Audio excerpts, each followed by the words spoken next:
Hello दोस्तों आपको पता होगा कि आपका एग्ज़ाम 17 दिसंबर को होना तय है।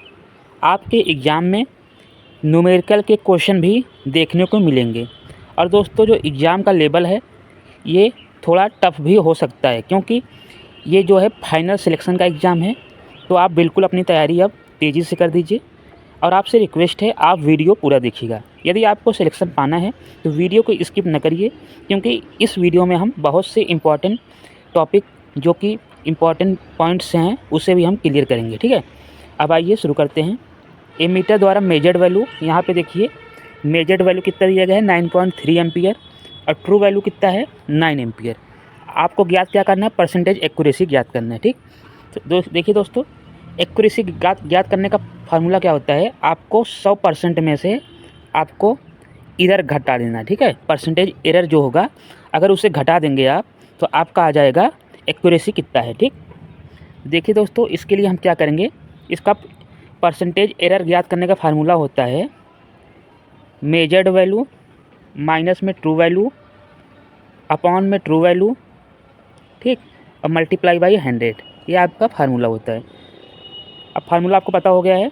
अब चलिए इसको मिटा देते हैं। यहाँ देखिए मेजर्ड वैल्यू कितना है 9.3 और ट्रू वैल्यू कितना है 9। अगर इसको आप घटाएंगे तो 0.3 आएगा। डिवाइड करेंगे किससे करेंगे, ट्रू वैल्यू कितना है 9 से करेंगे और मल्टीप्लाई करेंगे 100। अब जब इसको आप सॉल्व करेंगे, दशमलव हटाएंगे नीचे 0 आ जाएगा। ये जीरो से कट जाएगा आपका। ये 3 से कटेगा एक बार, 3 से कटेगा 3 बार में। ठीक, तो आपका आ गया 10/3 आ गया। जब इसे सॉल्व करेंगे आप तो 3.333 आएगा। ठीक, यही आएगा। अब मैंने क्या बताया था, ये तो आपका परसेंटेज एरर आया है। ठीक, ये परसेंटेज एरर हमने ज्ञात कर लिया है। और जब हमें परसेंटेज एक्यूरेसी ज्ञात करना है तो आपको क्या करना है, 100 में से आपको एरर घटा देना है।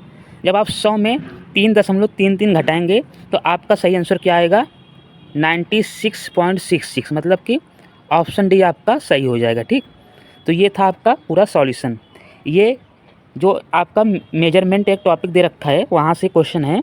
यदि आपको क्वेश्चन में मेजर्ड वैल्यू दी रहेगी और ट्रू वैल्यू दी रहेगी तो और आपसे एक्यूरेसी पूछ लेता है तो आपको क्या करना है, मेजर्ड वैल्यू में से ट्रू वैल्यू घटाएंगे, डिवाइड करेंगे ट्रू वैल्यू से, ठीक, उसको मल्टीप्लाई करेंगे 100 से, तो ये आपका एरर निकल जाएगा। तो एरर को जो आएगा उसे हम 100 में घटाएंगे तो आपका एक्यूरेसी भी आ जाएगा। ठीक, आई होप समझ गए होंगे। आगे चलते हैं। अगला देखिए दोस्तों, वोल्ट मीटर का जो रेंज है 0 से 100 वोल्ट। ठीक, 100 वोल्ट का मापन करता है, जहाँ GAE मतलब ग्रांटेड एक्यूरेसी एरर मतलब दिया है 2%, प्लस माने 2%। तो आपको बताना कि 75% पर वेरियर एरर किया ज्ञात करना है। ठीक है, तो देखिए दोस्तों, इसका क्या नियम होता है, पहले जो आपका GAE मतलब ग्रांटेड एक्यूरेसी एरर दिया है या कितने परसेंट पे है 100 पे, तो हम ग्रांटेड वैल्यू निकालेंगे। GB मतलब ग्रांटेड वैल्यू जो होगा 100 वोल्टेज पे कितना दिया है 2%, मतलब 2 को हम मल्टीप्लाई कर देंगे, परसेंटेज हटाएंगे तो नीचे 2 से हम 100 से भाग करेंगे। ठीक, परसेंटेज हटाने के लिए तो 100 से 100 हमारा कट जाएगा। तो ये कितना आ गया आपका 2 आ गया। ठीक है, इसकी वैल्यू आ गई आपकी 2 आ गई।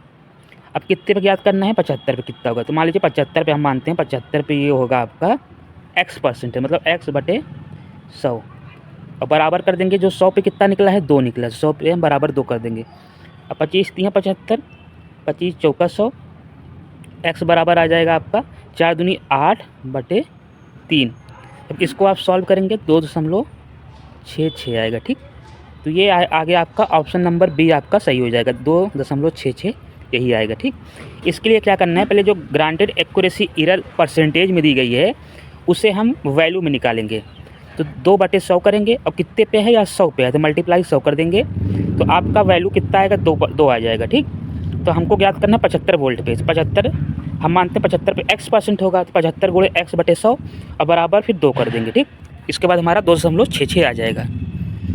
अब चलिए देखिए दोस्तों, अगला क्या है, अगला प्रश्न क्या है, करंट रीडिंग क्या क्या दिया गया है 10.3, 10.11, 10.12 और 10.08। ठीक, एम्पियर हो तो एवरेज रेंज ज्ञात करना है। तो आपको पता होना चाहिए कि एवरेज रेंज का फार्मूला क्या होता है, maximum current minus minimum current.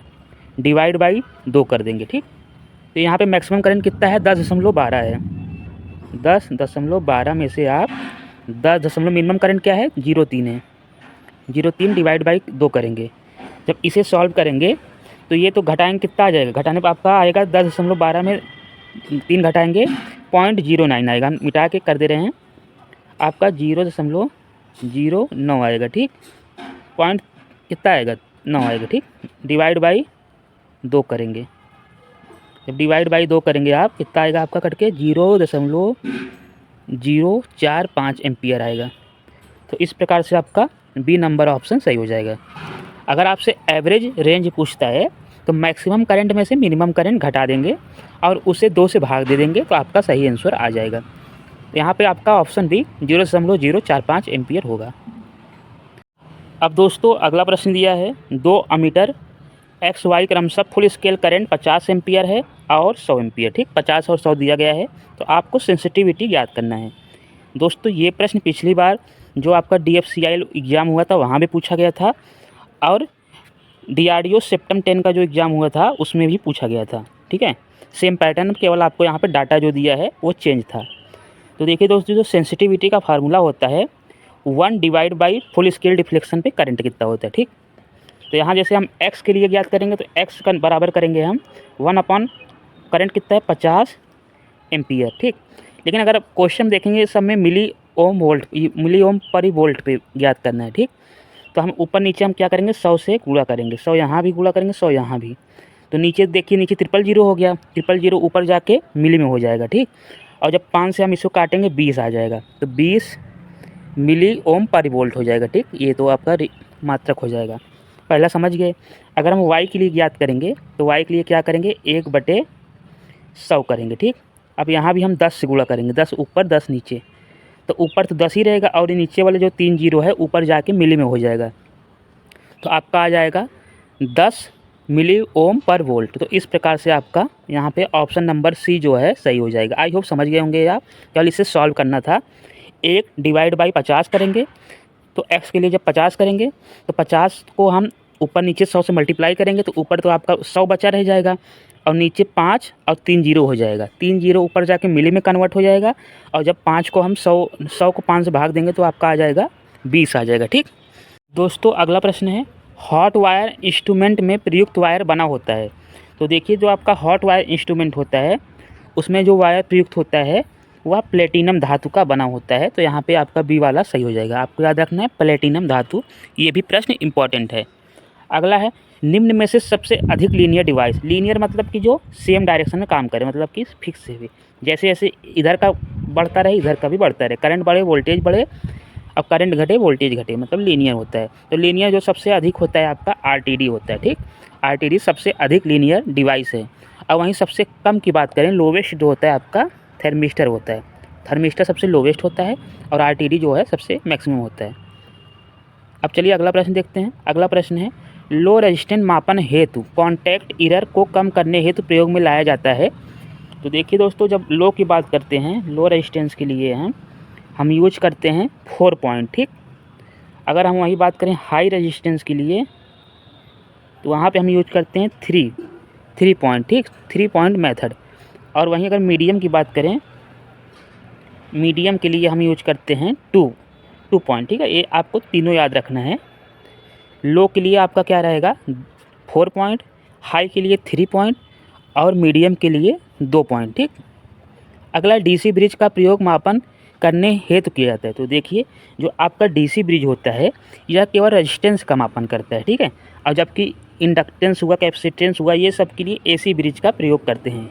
Frequency हुआ, इन सब के लिए AC का करते हैं, जबकि DC ब्रिज का प्रयोग हम केवल रेजिस्टेंस मापन के लिए करते हैं। तो आज की वीडियो में इतना ही। आई होप आपको वीडियो पसंद आया होगा। यदि आप चाहते हैं हम मैथ का और जो रीजनिंग का है, GK का है, वो भी टॉपिक कवर कराएं तो हमें ज़रूर बताइए कमेंट बॉक्स में। Thank you for watching.